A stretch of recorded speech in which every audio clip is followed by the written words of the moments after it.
Greetings, I'm Michael DeSanto and the host of Champion Chats, where we dive into proven success stories from around the fluid analysis industry. Today, we're joined by Paul Klick from Donaldson Company, which is the provider of filtration technologies, focusing on solving the world's most complex filtration challenges. Welcome, Paul. Yeah, happy to be here. Thanks for having me. And thank you for joining us on Champion Chats. We're excited to have you here today.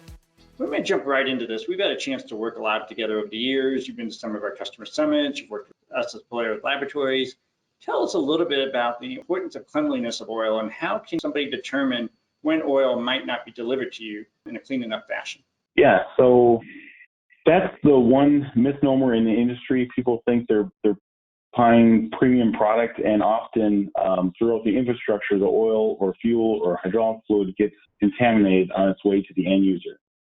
There's a variety of routes of how it gets contaminated, but in North America, typically it's infrastructure. So fluid and lubes going through pipelines and aging infrastructures that contaminate it, and the lube or fuel picks up particulate matter and water. So it's critical to have, if you want your equipment to run at pristine conditions, to have all of that contamination out of the system. Specifically in hydraulic fluids, because there are higher working pressures relative to engine lubricants. And then now with high pressure common rail engines, injecting fuel at 40,000 PSI, the need for cleanliness is bigger than it's ever been. So to build on some of those comments you were making about contamination, Paul, can you talk a little bit about why it's so important to keep contamination out of your equipment? Generally, that contamination does come in form of housekeeping. And so just doing standard practices on tank maintenance, inspecting those tanks, making sure there's no water or sediment or rust coming from tank corrosion. We initiate a clean, protect, polish strategy through Donaldson.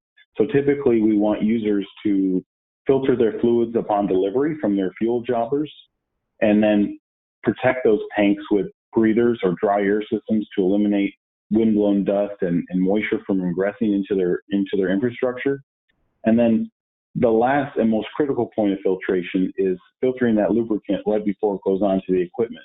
Because if there's anything that's doing the housekeeping, you can capture that contaminant before it goes onto the equipment.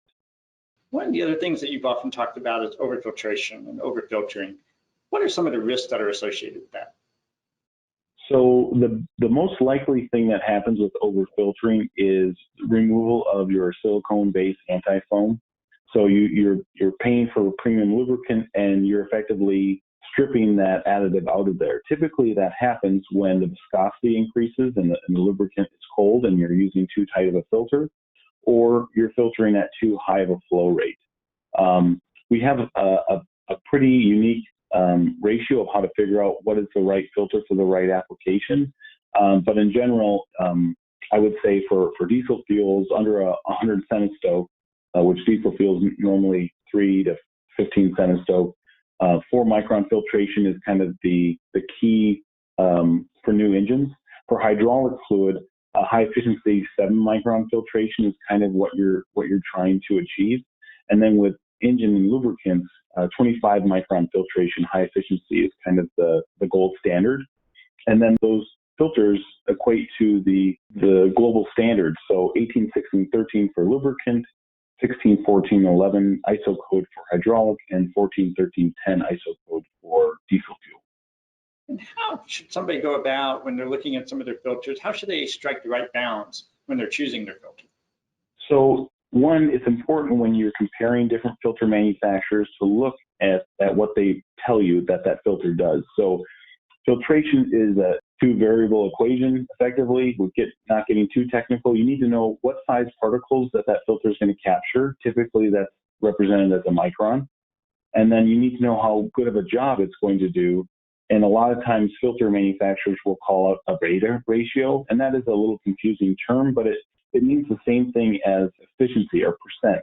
So if you have a beta 2 particles touch the filter and one gets through, it's 50% efficient. If you have a beta 100 particles touch the filter and one gets through, it's 99% efficient. So I would say the first thing to know is what size particles are you trying to remove? So we talked about hydraulic fluid. and really getting control of that first number in the ISO code, which is the 4 micron number. So you're going to want something that is going to have some good efficiency for 4 micron particles, and that's why we recommend a 7 micron filter, because it's beta 1000 at 7 micron, so it's 99.9% efficient at 7 micron. And at 4 micron, it's probably closer to, most of our medias would be closer to 95% efficient, so 95% capacity particle retention for 4 micron particles. And that's what's really going to help you lower that ISO code of that lubricant. You have a lot of experience and a lot of history in this industry. Can you share perhaps one final recommendation for maintenance professionals and how they can better manage a successful fluid analysis program? To maximize the quality of your lubrication program, it's really important to take quality samples. And that's making sure that everybody in the team who works on those equipment understands how to take those samples properly, because really when it comes down to it, you can't make decisions without good information. And you need good information, you need good sample taking.